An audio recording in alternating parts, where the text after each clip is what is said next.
Welcome to West Virginia Beer Roads, a program all about beer from a West Virginia perspective. I'm Charles Bachway.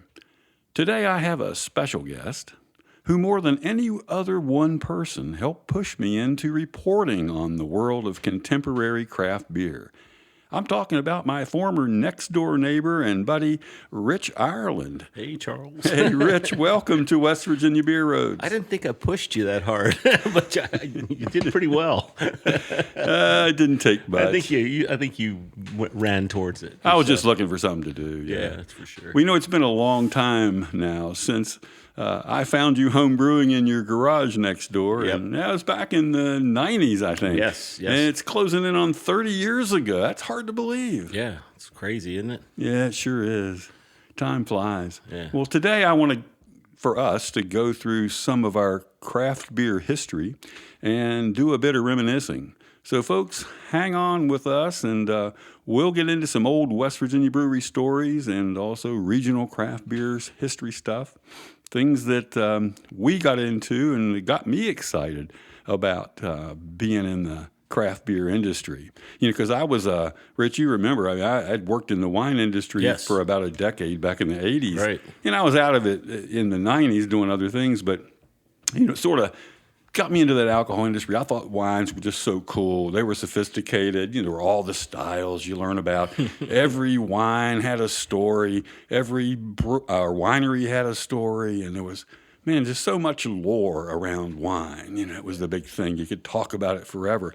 And beer back in the 80s anyway, and even in the early 90s, to me, I was a Bud Light drinker. There wasn't any story about beer. You know, for me, it was, Bud Miller Coors. And, things changed. Well, not a whole lot was offered to us back then either. So no, really, things did change. And that began kind of with you and me both, I imagine, back in the 80s. And so I kind of wanted to, go through some of that stuff, maybe a little bit of a timeline about how we got involved. And because our stories are a little different. I mean, even though we were neighbors, I think you kind of led the way, at least in craft beer. I was stuck in the old wine days, still living that up. But I did notice as we learned about, or as I learned about, well, what's going on in the brewing industry, man? It's like kind of mimicking the winery thing that's happened back in the 70s and 80s. All these little places are opening, and they're really cool. They're fighting the big guys, and it was a lot of similarities between the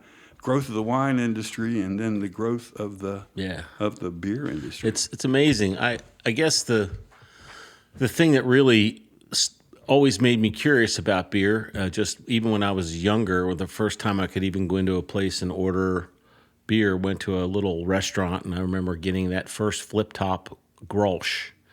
And I thought, this is really cool. I've never seen anything like that. And it tasted a little bit, to me at that point, a little strong for the palate, because it was something I wasn't used to. Definitely. And then, of course, many, many years later, I was always curious about beer, and I was at a professional event, and we had a non-professional, a non-engineering type person come in that was one of our guest speakers for just a casual night, and it happened to be a man that still lives around here, Jeff Bogus, the brew doctor, and he brought in some handles of his Kolsch that he made. Oh, that he had made. Yeah, and I tasted that, and I said, "You made this?" He said, "Yeah, I made that." I said, "I'm going to be making this. I'm going to make some of this." So Kolsch has a special spot because it got me in, sparked the interest, and I schlepped my way down to the what was it, the brewing station. Yeah, that the was little, on Lee Street. Homebrew store. Yeah, and that's where I met my other brewing buddy, Jeff Rabbiton. He was working there part-time while he was at college. So it just one thing leads to another. We started getting in brewing, and I guess you had noticed I'm out there stinking up the place, boiling wort in the garage. Yeah, I noticed that. And somehow, well, being neighbors, and I'm over there nosing around. What's going on? Yeah, so we started making a lot of beer, much to my wife's chagrin. Everyone else was coming over, making beer in my garage. And we did that a lot of weekends. It was kind of fun. We usually threw something on the smoker and did a lot of other things, and I started getting involved in the Greater Huntington Homebrewers Association because there was no Charleston Homebrewers Association. Right. That's right. and made a lot of great friends there. In fact, Charles, I think you were getting involved, going to some of the events and helping with some of our bigger events like the Mountain Brewer Open. Well, yeah, but I think no, really that I got involved in that with you because Yes. of your involvement in Right. it. You were ahead of me in that. And that was nice because it was kind of a fundraiser for the art museum in Huntington, and Right. it had introduced so many people to beer. Back in those days, it was almost expected we go and shake down the few brewers we had that were professional, shake them down for free beer, so we could give it away at these events, for a charity. But Yeah.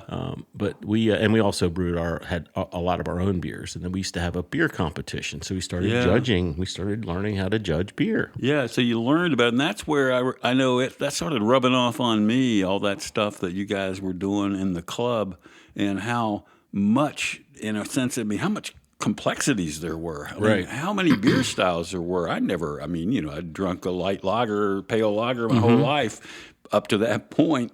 Then I'm drinking, like you say, what's a Kolsch and how's it different? All these styles, and Right. you guys are making them, and I'm over there helping you occasionally at least brew some of those beers. And fortunately, timing is good because I got into it in the '90s, but in the '80s, they formed the Beer Judge Certification Program, which was a bunch of serious homebrewers that wanted to get together and establish styles. And we tended to become hated by a lot of the smaller brewers that opened up at the time because a lot of people were using BJCP guidelines to judge commercial beers, and that wasn't the intent of the BJCP. But anyway, Still going on. Yeah, it's still going. I think they still hate it. I still think they still hate us. The worst thing you could say to a brewer is, "Hey, I'm a BJCP judge." They'll just go, "Okay, good. Get out of here." Yeah, but beyond the home brewers, there were a few early pioneers in brewing from West Virginia back in the '90s, anyway, early '90s. Yeah. In Morgantown, they started that West Virginia brewing. Ned. Started up there. Ned, I can't think of Ned's last name. Strasser? Yeah, Ned Strasser. Yeah, he ended up. Yeah. I think he ended up being their brewer, and then he ended up owning the place for a few years And later in the 2000s. We remember good old Dan Meyersluft at Mountaineer Brewing Company. Up there. Yeah, but Cardinal Brewing here in Charleston. That's right. That was early on. Yeah, this was mid '90s. This is where we're starting anyway, and we're going to go through this. And then Huntington had that incredible investment, which was Brewbakers, hundreds of thousands of dollars, or million. I don't know what they put in it. Brewbakers, yes. Yeah, you got it. Yeah. It was both a brewery and a bakery. Had a Weinstefaner trained brewer. She was awesome, and the bread was good, and beer was great. The town just wasn't ready for it, and they didn't make it. But and then the one in Wheeling was very similar. It opened up with a bunch of backing. Nail City. Yeah. I never have ever had their beer. I know you had. I went up, just because I was traveling for work, and you would go up to Wheeling, and I'd stop there. But anyway, there were those local places, a handful of them. Most of them North End Tavern, still in business today. Yeah, no, it opened it came right in the '90s. I think it opened in '97, and they actually bought the equipment, or at least most of the equipment, from the Cardinal Brewing that they closed here in Charleston. Mm-hmm. And Cardinal didn't really stop making beer. When they stopped making their own beer, they contracted with a Stroh brewery down in North Carolina. Right, the one right there in Winston. Yeah, and that lasted maybe a year or two. Sure. It didn't go long, and I don't know what happened, but they went out of business too. But yeah, a couple of people did last through the '90s. Ones that started in the '90s continued. I think Blackwater Brewing. Yes. Yeah. Yeah, Lincoln. And I don't think Lincoln owned it yet. It was the first owners. Okay. First owners. Anyway, but Lincoln bought it later. Anyway. And then also, as you mentioned, the Net North End Tavern. Mm-hmm. They made it through, didn't close right then, and North End Tavern's still going. But anyway, that was cool. But I think, like you, I think we both anyway travel for business. And it got us out to where we started seeing craft breweries and craft beer in places. Yeah, it was a great experience when I with travel, to be able to wrap in a good brewery tour, brewery visit, put that on my to-do list. When I was somewhere, bringing actually my coworkers often to places that they wouldn't have done themselves. I kind of clued them in on some really good places.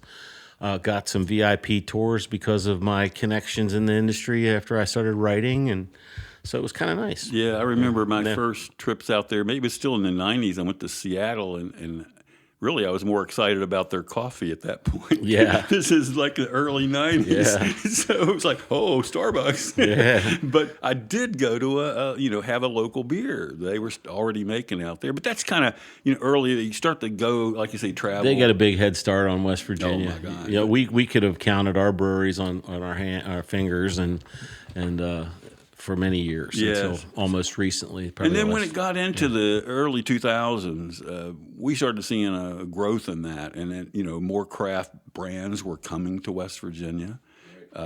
We were also traveling, and you didn't have to go far, like Pittsburgh, Right. to start going to some dynamite beer festivals, Exactly. and local breweries. Yeah. So going from home brewing, which we did for many years, and still, we did some competitions, and you and I started doing a couple of different more competitions. Like I think we did the Ohio Brew Week competition a few times. So judging, stewarding, whatever was needed. Mostly, I mostly judged. I'm not organized enough to steward, so I would rather just judge. And so we had that, and then we kind of started doing a little bit of, like you were saying, we were talked a little bit earlier about some regional travel, like doing the Penn Brewery, visiting up there, tasting some great beers. Pennsylvania Craft Brewers Festival back in the early 90s. Yeah, it was really good. A lot of great beers there. And so we would get around. I remember we'd have to drive. The big deal was to cross over the bridge in Huntington and go to Leo's, that little place that sold decent beer that we couldn't get in West Virginia. Yeah, So- that's true. We didn't. West Virginia didn't. The distributors here didn't have very many of the craft beers, even the early ones that were out there. But I think one thing that really made an impact on me, and that was some of the big beer travel we did into Europe. But before I did that, I want you to tell us about this event that we went to over in the Washington, D.C. market. That was an incredible Belgian beer event that opened my eyes to the whole industry in Belgium. In the early days of the internet, we were on I was on a forum with a bunch of guys that were a bunch of lambic Belgian-style geeks, and there was a really active brewers, home brewers group in the DC area called Burp. Right. Beers United for Real Potable. Oh, there you go. And Burp. I knew, Potables, and they were really excellent. And they rented like the Sheraton or something over the. It's a big hotel. Yeah, the big hotel over the weekend of Martin Luther King holiday. Okay. And so it was pretty easy to get. Everyone Yeah. got there, and man, oh man, they went out of their way. I never saw the type of work that went into this thing. They literally had the Belgian ambassador show up, and they flew cases of special beer that would never come to this country. Oh, that's otherwise. right. That's right, because they brought it over on the Belgian ambassador's planes and thing. We had an unbelievable time, and we had casks. We had all kinds of bottles. We had.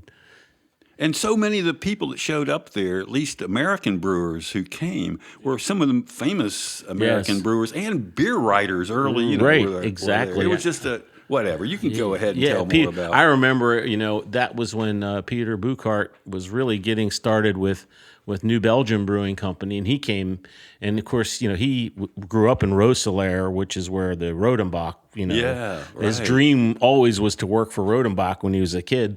And he wound up doing that, but he was their first degreed brewer, believe it or not. He was the first one that went to school at Leuven and got his degree in that science and brought that knowledge to both Rodenbach and also to New Belgium.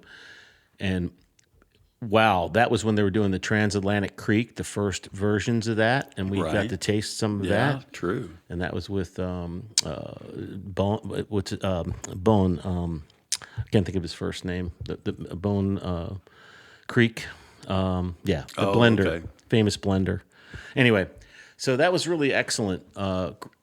that weekend is in my memory forever. It was a great Yeah, weekend. it made such an impression on me that, well, it made me want to go to Belgium, and we Yes. did, I think, the following fall. Yeah, and we got to follow up with some of the people we Yes. met, some of the smaller brewers that were was there. great. Like, we'll be by. We're going to see your place. And that's a great way to have a relationship that's more friendly. And that was before a lot of small breweries are, frankly, overwhelmed with visitors these days. Oh, true. But back then, it wasn't so much. No. You really are interested to see my place? Okay, come on by. Oh, yeah, and here, we'll cook you a dinner. Yeah, exactly. And sit down with us. Yeah. So, I mean, we even went to Brasserie Fantôme Yeah. and see Danny Prignon, and Oh, we did. we wound up going to lunch, and we're ready to pick up his bill, and he had already paid it. I mean, it was Yeah. unbelievable time. I mean, that was the Yeah. early days of all the excitement over Belgian beers. But man, we were lucky. Just so much fun. It was just, the people, and some of those smaller breweries are so quirky. It's so interesting. They are. And it was a fantastic early trip. We went over there with Kelly Sauber. Yeah, Came Kelly. along, and Kelly was at that time was the brewer for Marietta Brewing Company. Yes. And of course, now he's the distiller, the famous distiller at West End Distillery in Yes. in Athens, in Athens. Ohio. And, yeah, and he also has the cider, cider. West End, the cider house. It's he and his house, wife's operation. So Yeah. he's still very active. Yep. In the industry. So, but Kelly was a good. He had a blast. Just knowing, talking to him many times since.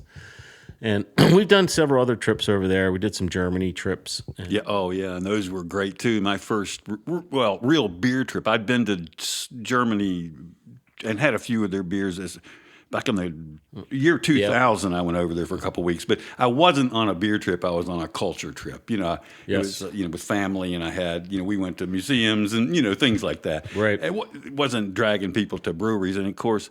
Then when we got over there, when I went with you and some of our friends to Germany and did specifically brewing trips, boy, I tell you, you organized a great one. I really, the passion. I'm not really usually good at organizing stuff like that, but I pulled that one off pretty well.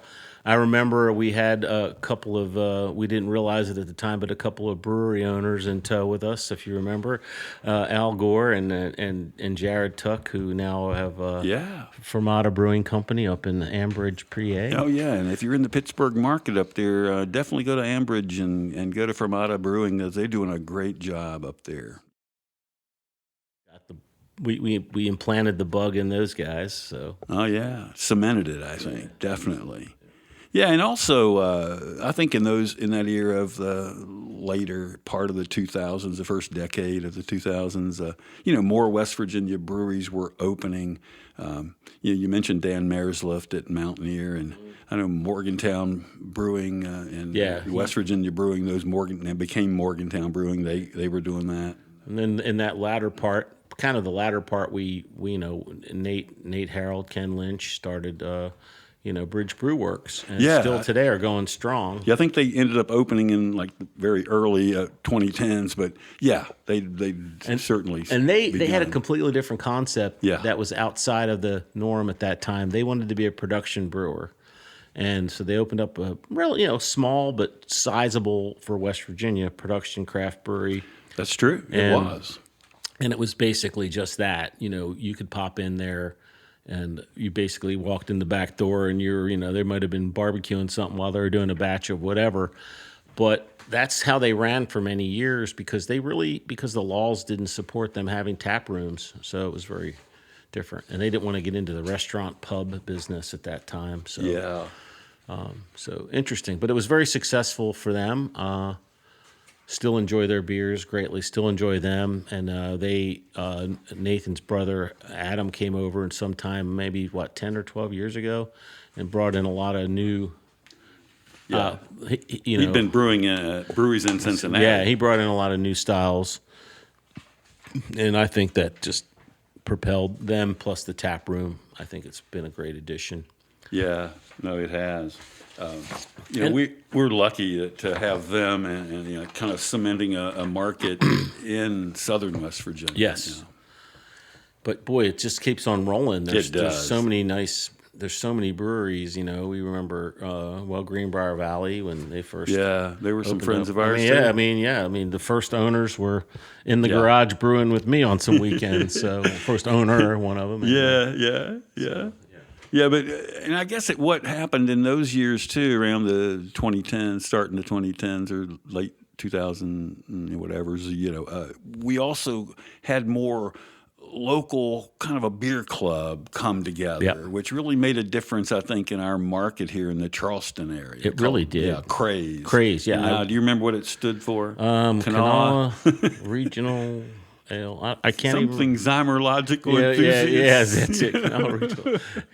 Yes. Anyway, Craze was a really active I group. should know because I was one of the founding members, but I don't remember. But it was a really great, and it's still somewhat the Facebook social media side of it's still alive, and they still have get-togethers, but it's not really an official. I don't think it's an official group, but it's a collective of beer geeks in the Charleston area. Yeah. And I guess, and since I had not been brewing for many years, the Canal Brewer, I can't what it's called, Canal Regional Brewing Association. Canal Valley Homebrewers Association. Yeah, which is also seems to be Homebrew very Club. good. Seems very, very good. Very What's a generation younger than us? yeah, and they're doing some really good what stuff. they're doing, yeah. And I've been to one event that they had, and I really enjoyed tasting a lot of the beers and loving the enthusiasm for the hobby. And it is great to see that continuing, things that we were involved in early on. Now a whole new generation of people come up and do it. It's transformed also I'm not going to take anything away from these guys, but the equipment that they're able to buy today that's ready to go, you didn't have that in the day. I mean, we were cobbling together, igloo coolers and pumps, and we were making our own. So true. Filters and everything else. It was just a different world, but But I tell you, even though it was tougher, there were probably because maybe I was going to say there were more people active in it maybe across the region. Yeah. But it was because maybe we didn't have much local good craft beer. You didn't have local breweries in Charleston. Right. You didn't have all the distributors bringing in good beer. It was hard to find, and you could make good beer, so you did. Yeah, and you could do it, and it was not uncommon for me to have 4 or 5 beers on tap in the garage in my kegerator. And several bottles that were, you know what I mean? It was always something that I had. Hey, yeah, I loved you and Jeff and your tap rooms at your homes. Jane and Dave. Yeah, Zalewski's. They're hardcore brewers for sure. You'd go to any of the club members' homes and, you'd get a good beer because they have, like you say, 4 or 5 always on tap. That's right. That was really fun. Yeah. And the times are... Guarantee you the Zalewski house has probably never been without a beer in I don't know how many years. But also it got us into a little more beer travel, and I want to think that one of the things was related to beer writing, that like podcasters and beer writers, podcasting was really probably just getting started. We tried it. We tried it at my house a few times, and we didn't. I was traveling too much for work. We just couldn't be regular.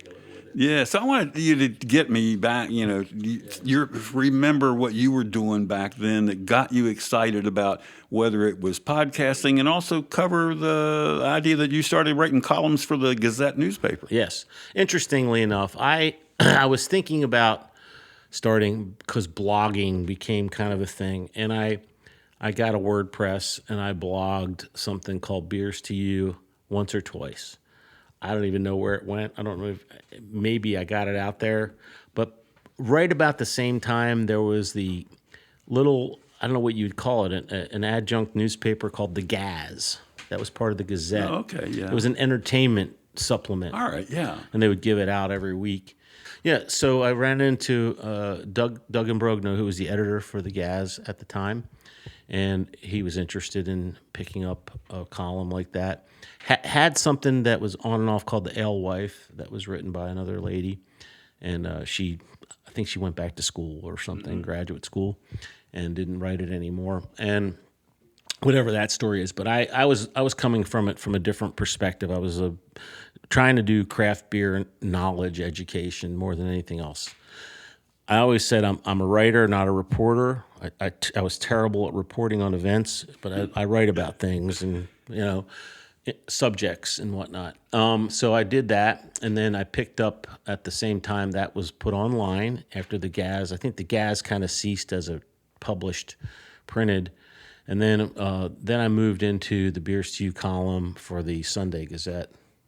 Yeah, the Sunday Gazette newspaper, which had great circulation back. What year would you think this was, roughly? Man, you know what? I don't know. And the sad part is I'm stupid, and I didn't keep enough of the archives, and they don't have the archives either. So I think I have over 400 blogs and articles, 380 or maybe 400 So I have quite a bit of writing at the Gazette and whatnot. So probably late 90s to early 2000s? Yeah, I think... not late 90s, maybe. I'm sorry, late 2010. Yeah, I think I started in like 2010. Yeah, maybe. That's what I'm. Yeah, I think I started then and I ended. The main reason it wasn't that I was losing interest in it. It was my mission I felt was quite along. Everybody was drinking craft beer. It was starting to become popular. You run into the normal pedantic commentary, people trying to correct you on every little thing, and and missing the larger point. And then I also started that, as some people know, that I started the Arrowhead Bike Farm in Fayetteville, which had a beer garden associated with it. And I imagine that took up a good bit of time, extra time that you had beyond your regular job. It was quite a bit of time, and I felt like at that point I was kind of in the industry, so I really was like, let's back away from writing about the industry. I used to make a lot of enemies with the beer distributors that weren't handling good stuff, especially the Budweiser distributor here in town. Oh yeah, I remember that. So they never liked my columns, but that's okay. Because we got into sort of, I would call it mild activism. We were consumer activists about craft beer, and we were Charleston based. Yeah. So we had the ear sometimes of the people we needed to talk to. Sometimes they laughed at us, whatever. But we got our point across. And then, we kind of rode in on the suction of InBev, I would say. I mean, we didn't make the change, but we certainly helped. But when InBev purchased Anheuser-Busch, and a lot of these, a lot of their distributors were, not selling the full portfolio because of the beer laws. That was really where the beer wholesalers and the money went behind it and got the thing changed to the portfolio. So raising the ABV, things like that. Yeah, and like I always used to say, like if you're going to upset the apple cart, it has to be an upside for the people in that business. Yeah. And before they had literally 100% of the market tied up in what they were selling. So why would they even imagine changing that if you already got it locked up? Like they weren't losing it to milkshakes. Yeah, I mean, so now they had a reason from their overlords to tell them we need more marketing, we need more exposure. We need you to sell some of our other products. So that happened, and so it was great writing. I enjoyed it. I had several articles on different beer style guidelines and learning how to taste beer. I did some seminars. We did some adult seminars at the Clay Center. Oh yeah, for beer tasting. I did that. There was a lot of beer activities. I mean, most of them for the first time because there hadn't really been that kind of ability or And then somewhere along the line, I got talked into joining the festival board, and by Danny Jones, who was the mayor at the time, and wanted a couple of different types of voices on there. And one of my co-board members was John Brown, who happened to write the wine column for the Gazette. And he and I had this very friendly, but it was obvious kind of a rivalry online. Oh, yeah, a little sparring going on. We sparred a little bit in a cute way. You did. Yeah. And then, so as a board member, actually, John wasn't on the board. That's right. I got him volunteered for the event, but he wasn't on the board. I asked him if he would want to do this event for a fundraiser for Festival. We called it Feastival, and it was the first wine and beer pairing thing of any sort that I know of. Oh, it was. Five courses, had good chefs. And typically we did them at Berry Hills and several other places. And it was beer against wine, literally. You had to, each course was judged beer versus wine. So I got to pick the beers. He got to pick the wines. And then you would present them. I mean, he got to pick from 3 wines: red, white, and sparkling. No, I'm teasing, John. Anyway, but we had a great time, and early on it was tough to win. I won my share. I don't know. He's probably got 65% wins over my 35%. Maybe it's 60-40. I don't know, but it was fun. It was great. And it's something that continued even after you and John no longer were involved in it. That's right. The new festival people took it as another. I mean, it's changed in format a little bit, but it's still going on. Still a fundraiser. Yeah, still a fundraiser. And it's great to hear. And I'd forgotten that you had really started that whole competition concept. That was like great. 200 plus people every year. It was a good ticket, and they had that big auction, silent auction. A lot of people gave nice stuff for that. And it was hosted, usually Larry Gross was hosting it early on, and a lot of entertainment. People all stepped up. So it made it a very, very nice night. Yep. A lot of fun.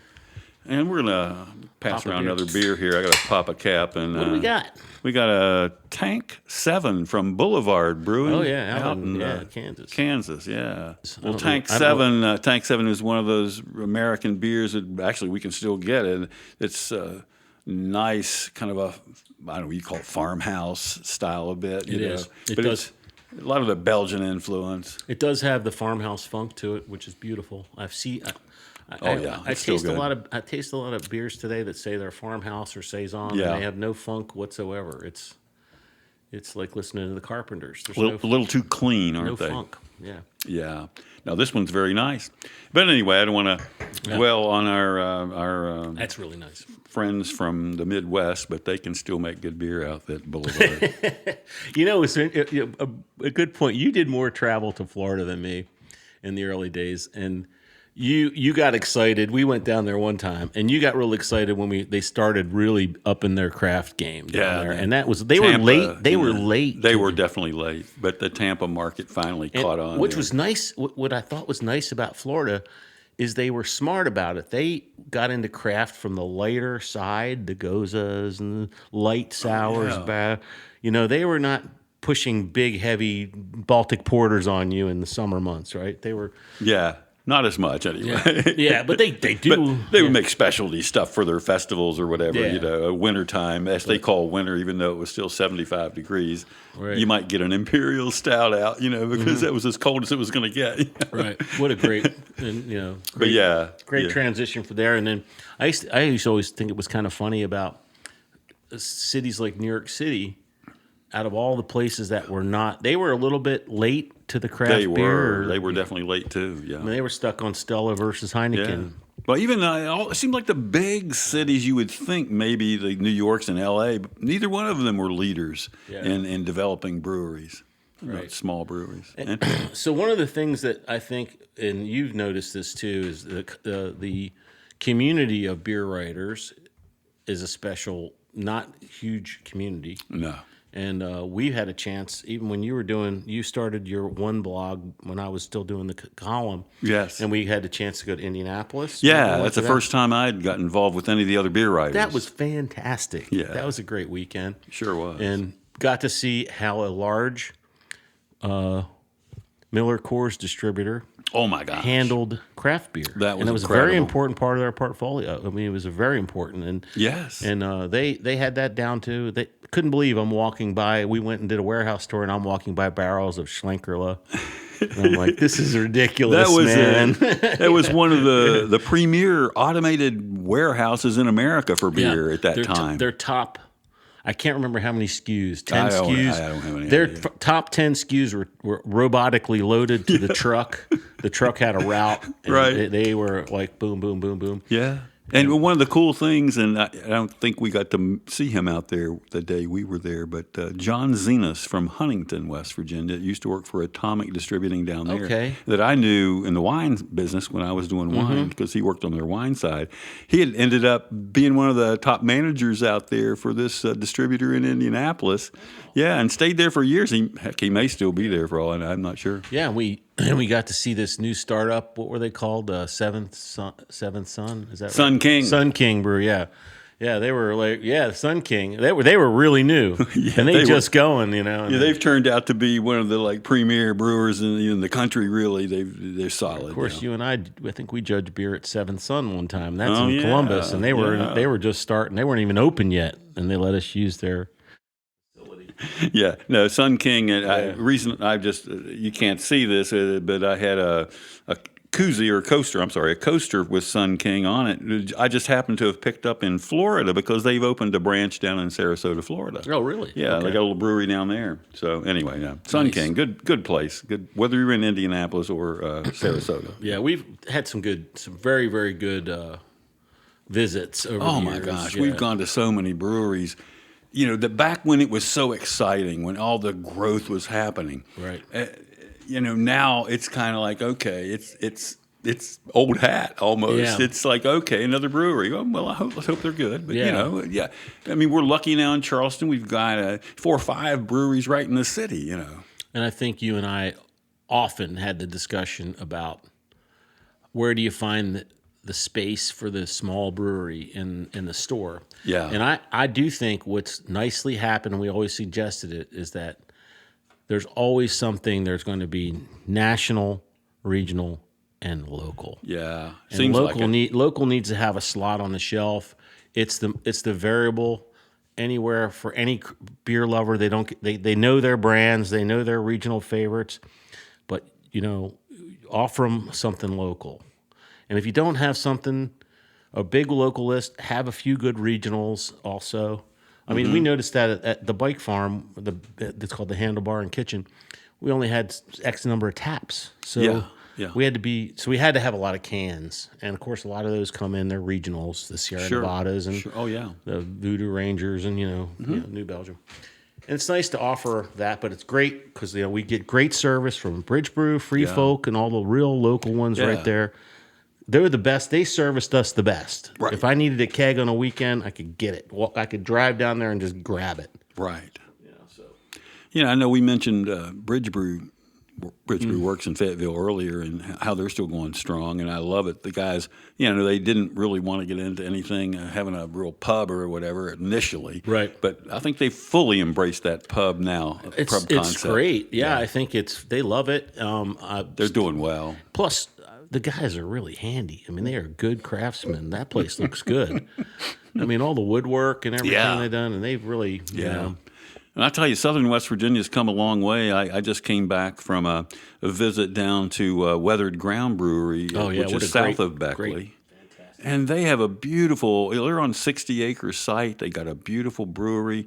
It's making really good beer, wide variety of styles. They're just a gem, and it's so good that I wish they were a little closer to me, but, because it's about an hour and a half drive to get down there. But whatever, they do a great job. So Southern West Virginia, we've come a long way. Like I said, 4 breweries and brewery outlets in Charleston alone. We got a couple in the Huntington area still.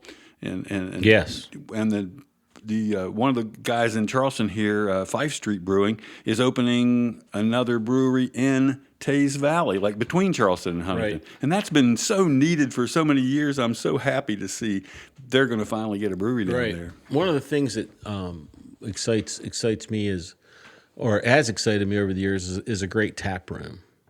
And even if it's not a whole, I mean, I love Short Story has their off-shank, their off-site tap room here in Charleston. Yeah, I mean, they're the one really kind of in a way leading that now in our industry. But it's very common in Germany to have an off-shank official tap room and other places away from the brewery.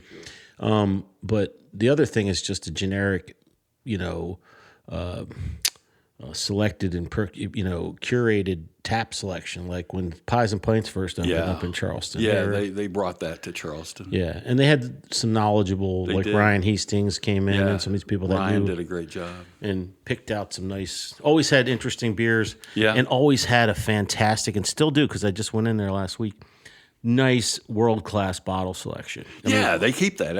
I've been impressed that they have kept their bottle selection down there. You can get some Belgian beer there. Yeah. You can get the different German beers. My favorite beer that I don't drink often at all because I don't want to ruin it is Orval. It's there all the time. It's my favorite beer. Such a good beer. But I don't grab it every time I see it. So, so that's good. And then likewise, I'm finding where I'm in Florida part time. We have the brewing supply company there. Brewing. It's called the Brew Shed. Mm-hmm. They have got like 20 taps, and they're rocking. I mean, I think they're doing much better business in their tap room than they are selling grain. And that's somebody could do that here, and no one does. But that's something that we, beyond Pies and Pints, we don't really have good craft tap rooms in Charleston proper. I don't know that there's a few in the region, but I don't know. It just seems like we could do more in that area. Yeah. But we'll see. We'll see. And I do think that having a couple guest beers is a good idea, even if you are a brewery. Doesn't hurt. Doesn't hurt.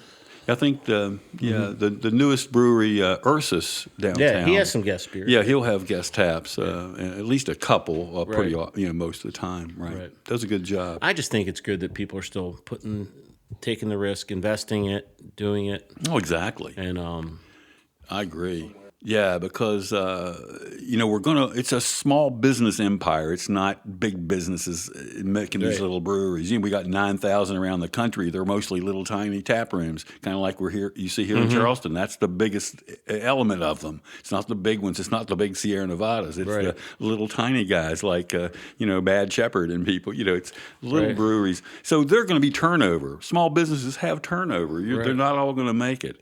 And they, things change, lifestyles change, things happen with the owners, and you're going to have turnover. So you've got to have new ones opening all the time to keep up, which we've seen in West Virginia. We've been fortunate. We've been pretty steady, even though it's like a mature market now. It's not in that big growth period like we were 20 years ago.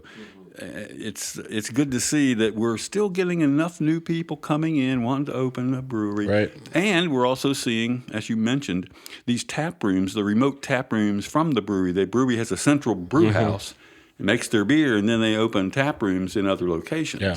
And that's, to me, one of the smartest ways. Short Stories caught onto that. Several of the other brewers have. I mean, Big Timber opened their first extra tap room over in Davis. Okay. I didn't know that. That's great. Fantastic. Like a year ago. Yeah, fantastic. So you start to see that. I mean, it's catching on. All right. And I love to see more breweries do that. And I think it's tough, though. And again, small guys, they're not all equipped to run something 50 miles, 100 miles down the road, to manage it. And it's a bar with people. You got to run them just like, what I mean? It's personnel. Yeah, I understand their hesitancy to want to open that, or their difficulty in finding the right crew. And, when it's been a little family business, where you are and you're comfortable, it's tough to think, well, we'll go across the state and open a couple more tap rooms. Right. That's a big decision. I noticed the ones new business. Some of the ones we know in Germany, for instance, like Eyinger. Yeah. Their Munich tap rooms run by like one of their cousins. So they're like family oriented. They're family related. That's where it works best, probably. Yeah. So. But I think, some of the people like the Short Story tap rooms, which they have one in Morgantown and one in Deep Creek, Maryland, Deep Creek Lake, and then they have the one in Charleston. Those are all remote from their brewery, which is in near the Fairmont area. And, they seem to have managed that and done it well without having the family members out really working in those tap rooms. Somehow. And where would we be talking about tap rooms without talking about Summit Beer Station and our buddy Jeff? Yeah. Yeah, so I mean, Jeff McKay was like I think he gets a beer award. There's no two ways about it. Yeah, I mean, as far as opening a tap room in West Virginia, that's you're not a Beer Hall brewer. of Famer. You just want to sell good beer. I mean, that dude, he did it all. And I think he spent a decade or so there. And I understand you kind of get burned out. Yeah, he did what he had to set Things out to happen, do. life changes, you grow up, Yeah. I mean, and so he's moved on now. He's over in Louisville at the moment, but but his bar is still there. New owner. I mean, he had new owner fervor passed it for on. Belgian styles like no one I've ever seen. We right? were lucky So, in West Virginia, in so- our area, to have that. Yeah, No so doubt about it. he's West Virginia Beer Hall of Fame person right there. Yeah, you're right. Well, I don't know if there's anything else you want to add. No, or- I mean, I think it's been good. I just think it's great to be able to sit back these days and enjoy a beer and not always have to have the latest and greatest thing. Yeah. I don't chase it like No, I don't do. I don't that think we stuff. do. We don't. I just take, hey, what's on tap? What's good? And if they tell me it's a, I mean, I'll even try Mexican lager that's lime or whatever. Just it's interesting. I'm not a beer snob. I don't think. Maybe I had, at one point I probably would say I was a beer snob. Yeah, it's like you and me have been in this long enough to see the rise of the American IPAs, and now the decline a bit of them. Yeah, and I'm looking forward to the rise of the West Coast IPA and Pale Ale again. I keep looking for a regular Pale Ale. Well, yeah, actually, it is to some extent. Even here in West Virginia, we hear the West Coast styles are being on the uptick again. One of the breweries in Florida, they call their West Coast called old school, and I'm like, man, are you serious? Like old school? Like it's So I know you still travel for your work, and you're over in Europe probably once a year. Or two. Yeah. You ever get out to is there anything else going on over there that you've seen, or any exciting? stuff? I was Sweden. I go to Sweden a Yeah. lot, and I kind of got in again. Went to a beer festival over there years ago, early 2000s, to see what happened to that industry over there and the blow up of the small craft brewery, and then even going over. I mean, Denmark came and went. They're still doing it, but I remember Nonya and those guys. Oh, sure. And but man, Sweden's got it going on. So they're doing it now. Yeah, that's great. And to hear. Italy, we that's true. I know ran that's into some Italy's. of our friends. What's his name over there? Lorenzo. Lorenzo. He's a big beer advocate for Italy, and they really had some good. I mean, they're coming along pretty well too. So I love to see that. Yeah. Small countries. Well, it's good to see, and I know the market's changing. It's maturing everywhere. There's always turnover. There's some breweries going out. There's new breweries starting up. Right. It's a market, and I'm just so glad to see finally West Virginia. We're a little behind the curve, but we've caught up a lot. We have breweries in different towns now. We have still a few more trying to open. We've got beer distributors who carry good craft brands, and it's been good. So, Rich, I want to just thank you for years ago and all along your input into my life that's helped me actually get into this and enjoy working with the beer community and the brewers, and I've loved it. It's great having you on these journeys over the years too. It's always fun. We can always chat about beer and Absolutely. and drink a few. So I hope our listeners continue to support your local breweries, especially the small local breweries that need your help. Get down there in their tap rooms and enjoy a draft. That's right. Have a good one, people. All right. We'll talk to you later on West Virginia Beer Roads. West Virginia Beer Roads is a production of BrilliantStream.com.